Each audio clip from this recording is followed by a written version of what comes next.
Australia के खिलाफ टी20 मुकाबले से पहले टीम इंडिया के लिए नया फरमान, गौतम गंभीर ने कर दिया है बड़ा ऐलान। तो फैसला सुनकर दो खिलाड़ी हैं बेहद परेशान। हेलो दोस्तों, वेलकम बैक टू द क्रिकेटोलॉजी। अगर आप सभी को नहीं पता तो हम बता दें कि ओडीआई श्रृंखला अब पूरी तरीके से पूर्ण रूप से समाप्त हो चुकी है, यानी खत्म हो चुकी है। ऐसे तौर पर अब भारतीय टीम को जो है वो टी20 श्रृंखला खेलनी है 5 मैचों की, और 5 मैचों की जो टी20 श्रृंखला खेलनी है वो कल से चालू हो जाएगा। यानी पहला मुकाबला कैनबरा में कल 1:30 बजे से खेला जाएगा, यानी 29 अक्टूबर को पहला मुकाबला खेला जाना है।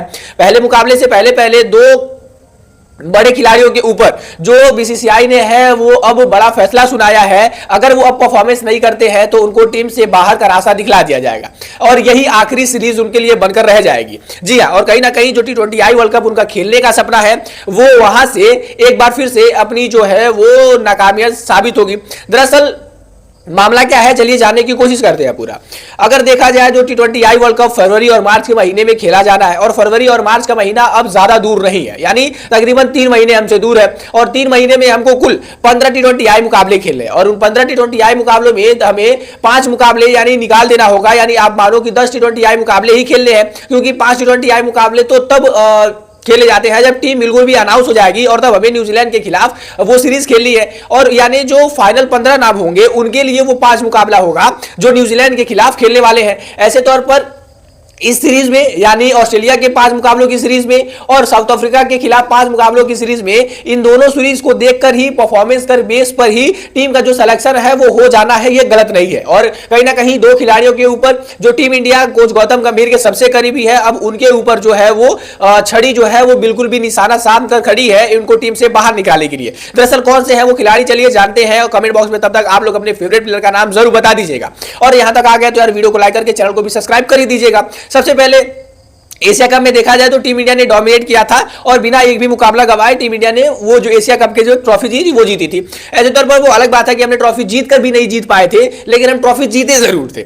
हाँ, हम ट्रॉफी जीते जरूर थे। ऐसे तौर पर देखा जाए तो कुछ खिलाड़ी ऐसे थे जिनका परफॉर्मेंस तो था वो बिल्कुल भी फिनोमिनल था। जैसे तिलक वर्मा थे, जैसे अभिषेक शर्मा थे, उनमें जसप्रीत बुमराह थे, उनमें शिवम दुबे थे। ये जो खिलाड़ियों के नाम ले रहा हूं मैं वो कहीं ना कहीं टीम इंडिया के लिए हीरो साबित रहे थे। ऐसे तौर पर हार्दिक पांड्या भी काफी इंपॉर्टेंट खिलाड़ी थे, लेकिन हार्दिक पांड्या इंजर्ड हो गए थे। ऐसे तौर पर जो दो खिलाड़ियों के लिए सबसे बड़ा फैसला आया है वो है एक सुमन गिल और दूसरे हैं इस समय हर फॉर्मेट में सुमन गिल के बाद टीम में जगह बनाने वाले खिलाड़ी हर्षित राणा। दरअसल भले ये दोनों खिलाड़ी जो कोच गौतम गंभीर के सबसे ज्यादा करीबी है, लेकिन अब टी20 वर्ल्ड कप 2024 से पहले इनके लिए बड़ा फरमान जो है वो आ चुका है। जी हां, बड़ा फरमान जो है वो आ चुका है, और वो फरमान इनकी परफॉर्मेंस को लेकर है ताकि ये टीम में अपनी जगह बना पाएंगे या फिर नहीं बना पाएंगे। दरअसल आप सभी को मैं बता दूं, सुमन गिल जिन्होंने एशिया कप 2025 के, यानी अभी जो रिसेंटली एशिया कप हुआ था वहां के लिए 7 मुकाबले हुए थे भारतीय टीम के लिए, और 7 के 7 मुकाबलों में सुमन गिल जो है वो ओपन करते हुए नजर आते हैं। ऐसे तौर पर 7 के 7 मुकाबले में एक भी मुकाबले में ऐसा नहीं होता है कि सुमन गिल जो होते हैं वो एक भी 50 लगा दे, जहां की उनको एक बड़ी जिम्मेदारी दी गई थी, उनको एक बड़ी जगह दी गई थी। दरअसल ये जो बड़ा जगह था वो संजू सैमसन को काट के दी गई थी। आप सोचो, जो खिलाड़ी शुरू अपने पिछले 10 मुकाबलों में 3 सेंचुरी लगाकर आ रहा है, उस खिलाड़ी को अगर आप कहें तो टीम से हटाकर, हालांकि टीम से नहीं, आप उसकी पोजीशन से हटाकर,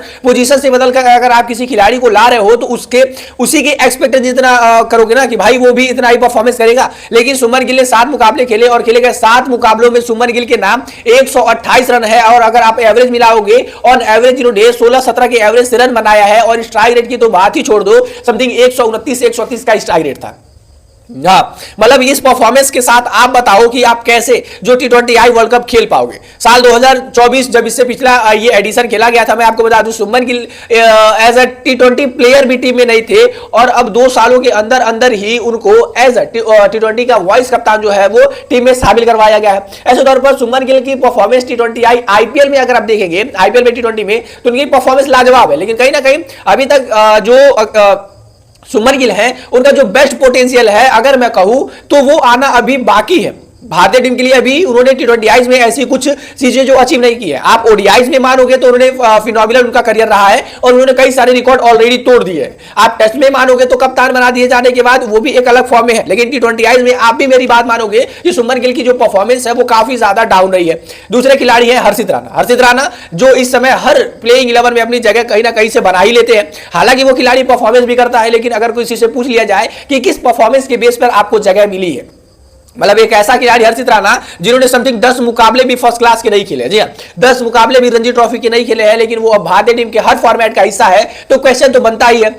मैं आपको बताऊं कि हर्षित राणा ने एशिया कप में 2 मुकाबले खेले थे और खेले गए 2 मुकाबलों में उन्होंने समथिंग 80 रन गंवा दिए थे और उन्होंने 3 विकेट लिया था।